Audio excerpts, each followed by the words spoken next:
Hey guys, Bunker2 here of course, and today we're discussing the line.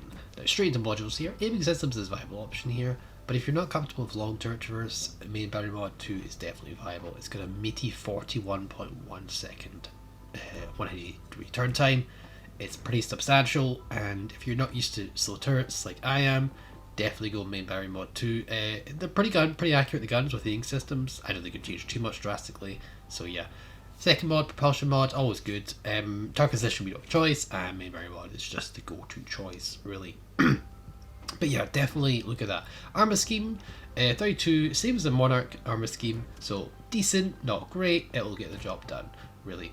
Citadel, slightly above the waterline, and 32 bow, 32 deck, and the side armor as well, including the Citadel exposed, but it's also hidden behind plating of the armor belt and so forth, which is pretty decent, so I go well and you should be fine. Turrets aren't the best in terms of armor, they'll be broken quite frequently, and that's your Citadel, as I said before. You can actually see it on the ship with the bulges of the armor belt there. That is indeed the Citadel that is rising above the waterline.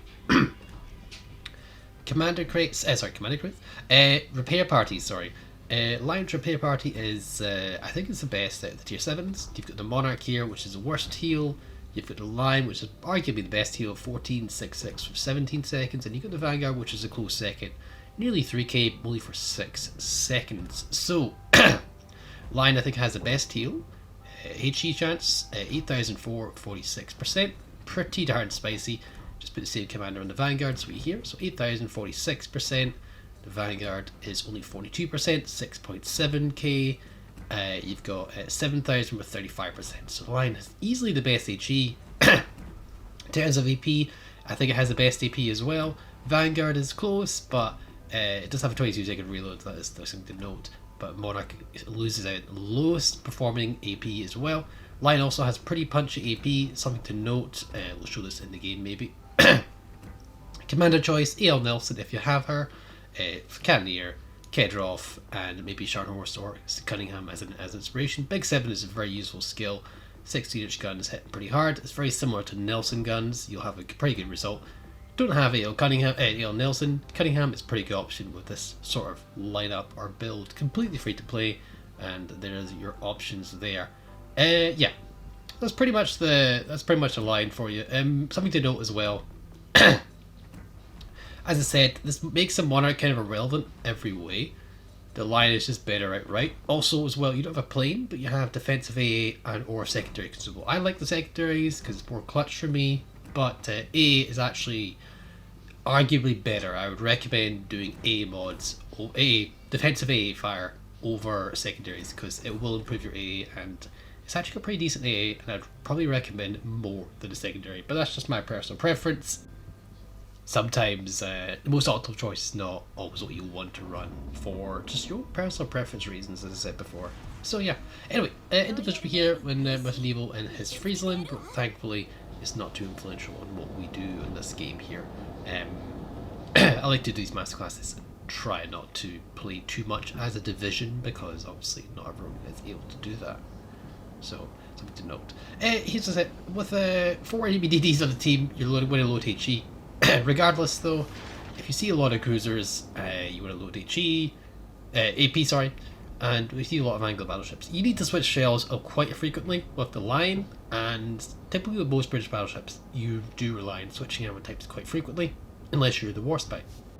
Even though we do have very good super heals, 4 of them, that being said, we want to be careful and play this thing safe. There's a lot of DDs, we got to try and limit our fire, so we're going to really pick the place that is obscure and kind of obscure from the rest of the map. So this is going to an A site here that is completely secured. Now we have HE loaded, which is a little bit unfortunate, but considering how weak the armor scheme for the Minotaur is, you could probably get a Citadel just with HE. I don't think we get one right now, but still we might get something that we're missing completely. It was kind of a Hail Mary shot, we really don't have enough leads. British shells, they are kind of slow, so it's going to be a bit of a challenge. We can arc over islands, but not as well as American battleships can. The shells are slow, so you probably need to get a bit more lead than you normally would, but not as bad as the Americans. Again, it's a very similar middle of the pack when it comes to shell trajectory. They are slow shells, but they're not slow enough that you need to give too much lead adjustment for like you do with the Americans. Care first pushing in here. HE is probably a better choice. Alpha is pretty reliable, very consistent damage. If he's giving a flat broadside, yeah, probably should stay AP. But when it comes to these high health battleships, sometimes getting a fire is worth more than getting a couple of extra pens. That being said, 5 pens, not the best damage, but 7.8 is not bad. Obviously he was on fire, so it's probably not going to accept consequent fires, but HE is a better ammunition choice to have on us right now. This is where AL Dunkirk front bridge would be amazing, because we would have switched AP at the initial salvo, but this fire we have loaded, and HE is really realistically not a bad choice. Additionally, it's by tanking now, so HE is probably the better is the better ammunition choice, just straight it is. And we're getting results. Really should. Gotta be careful with this turn here, a little bit risky of a turn. You gotta remember there's also Shimikaze to our left, that's what we have the HE loaded primarily. Also consistent damage to Kurfürst is always good. Now, our division here can probably run sonar, but I do want to highlight, since we know the destroyer is on our left, you probably should be turning to face the threat bow on, while continuing to shoot some of your HE shells towards Kurfürst. Obviously we're going to keep HE loaded, because it's the best ammunition choice for the Kurfürst, and best ammunition choice for the Shimikaze as well. Sometimes you want to run away from threats, and other times you want to face the threat and charge them down. When you're as healthy as this, you can be worth it. That being said, with this long turret traverse, and if the Shimikaze is aggressive as well, all it takes is one botch salvo without dev striking him for an early trip back to port for you, and a cheeky wee dev strike on a nearly full health tier 7 battleship for the Shimikaze. So not ideal. As I'm saying, you gotta approach this carefully. We've got the Minotaur there, we could love to shoot him, but we do switch to AP. Shimikaze is probably not going to rush us. If he does though, I'm pretty sure 6 guns, even with AP, is going to do some sizable damage here. And maybe this is here, no wide as idea for a blind fire. Probably could do some meaty damage to Kurfürst, but if we can get a good shot on Minotaur, that could actually just straight kill him. So we're going to fire it here. Shimikaze is pushing here. We're kicking in reverse. We've got the HE loaded, and we're going to give that plenty of respect. You see the turret traverse is pretty abysmal. I'm running aiming systems, not the main battery mod. We've got a friendly Shimikaze who's close by, that's pretty good. I don't know, he might eat those torps, that's kind of scary. If he does, I think he dodges them though, that's good. Can we mitigate most of that salve? Probably going to eat maybe 1 or maybe even none. Looks like we're probably going to eat 1, maybe? Let's try and turn away from that, avoid that salvo. Okay, we're good, yeah. You gotta give plenty of respect for Shimikaze and just general DDs. You do have a very good heal, and I'll showcase this in a minute, but yeah, you definitely want to give that plenty of respect. Shimikaze is very quick, so we did land a little bit short, but two shell hits and some station with fire is always helpful. As a DD, you don't want to get hit by line HE shells anyway. We do a fire here at the rear turret of the colonization, and it just falls a little bit short. I thought the splash damage would hit it, but no, apparently just must be off the mark. He's getting pretty darn focused here, which is always good. Good signs of a good team, and that finishes him off. It's actually Medieval who secures that kill. Well, as long as he's dead, that's all I really care about.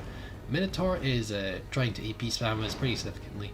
Going to do our best to angle, mitigate it as much as possible, and those are probably the Minotaur torpedoes, so we're just going to accelerate towards the island. If you may have noticed, folks, our heal, you can hear about 25 to 30k health a pop, so that's pretty darn significant considering we've got almost 4 heals. We can heal up some sizable damage.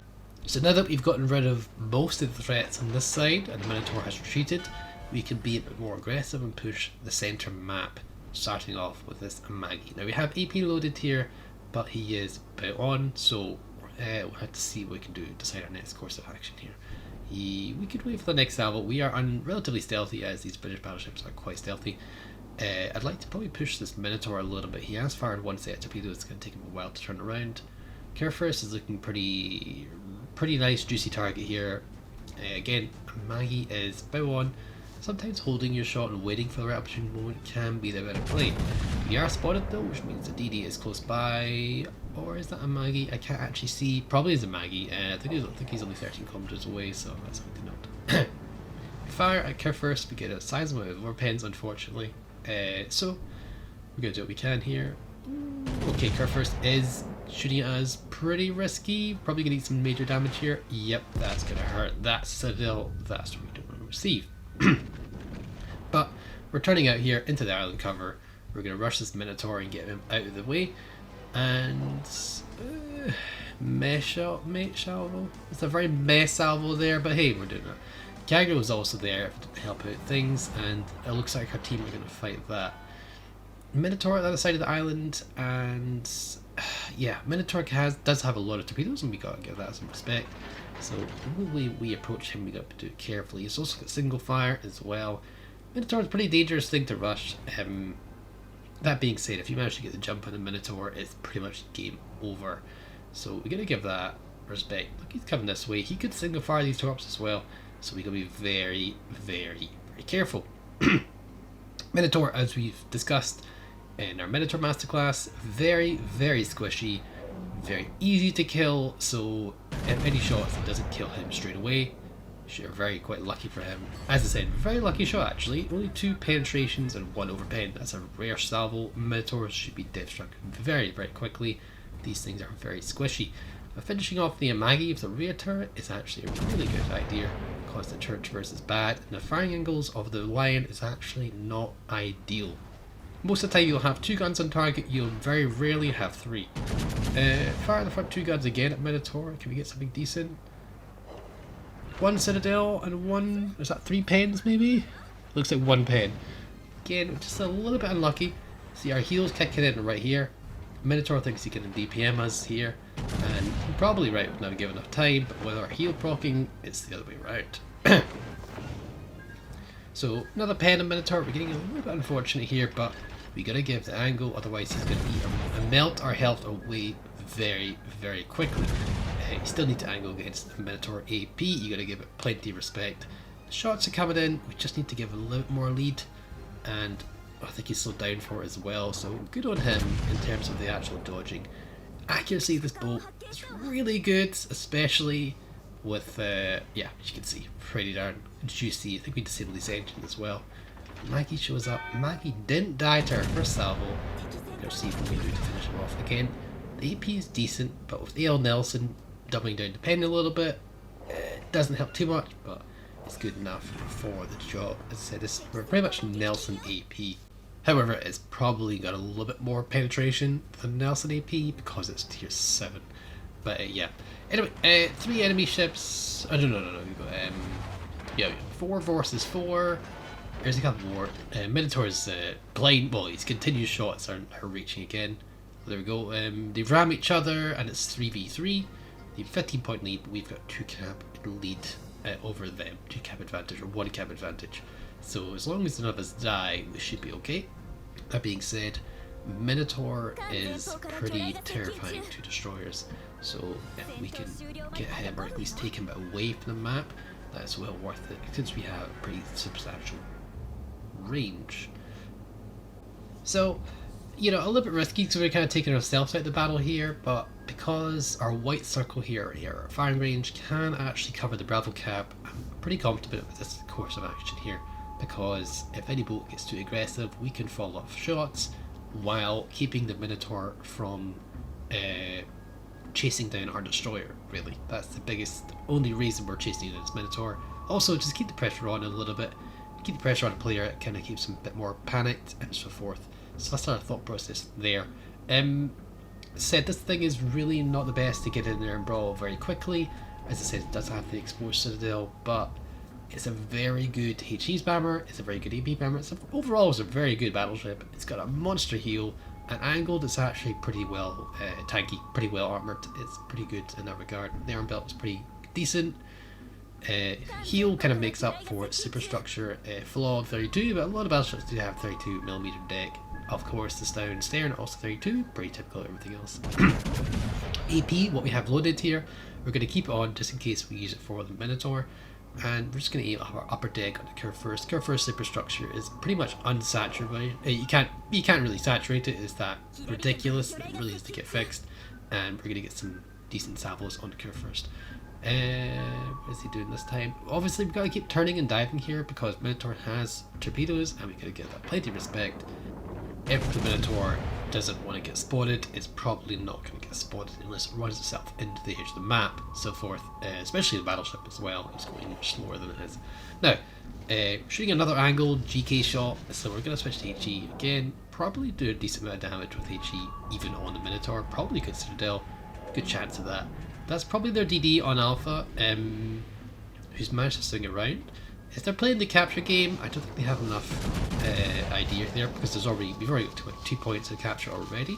He does take down the Curve, which is really not good. That's a big points lead here, but we do have the HE loaded, and we get reliable, consistent shot plus a fire on the Curve, and I think that's all she wrote. So, because the Curve out of the picture, our DD's well over an A. It's better time to switch to AP. And also, yeah, we are spotted by a plane, unknock great, which means Minotaur is basically farming us here, but because we're well angled, he's actually struggling to do too much to us as well. Again, angling your boat will give you good results. We're going to send a blind fire, a little bit risky because we are spotted now as a result, and we do have to get a little bit broadside, but yeah, we're going to get a torpedo there, pretty risky. If he just keeps shooting here, this could be the end of days for us. Oh god. Oh, he does get spotted though. We a turret of colonization. I'm sorry, Minotaur. If we get a good hit. Well, I really hope we do. And we actually kill him with the double Citadel. And we pick up the high cal there with 140 damage. And we have a whopping 483 health. Even if we did go down though, killing the Minotaur is clutch right now. That's good points lead. Even if we did go down, that would be a most a 200 point lead. Kagero goes down to finish off the game, and we pick up our Dreadnought with the win. Picking the right decision and being tactical about it, picking the right boats to burn down, right boats to AP spam, right boats to HE spam. Well done to Gearing, by the way. And that's a pretty decent game in line. I hope you guys enjoyed this. Hope it's helped you out. Hope you just made you decide if you want to go for the campaign of getting to the line or not. It's pretty strenuous, it's pretty tough. Good luck if you're going for, and don't worry if you're not. I'll catch you guys next time. Bye for now.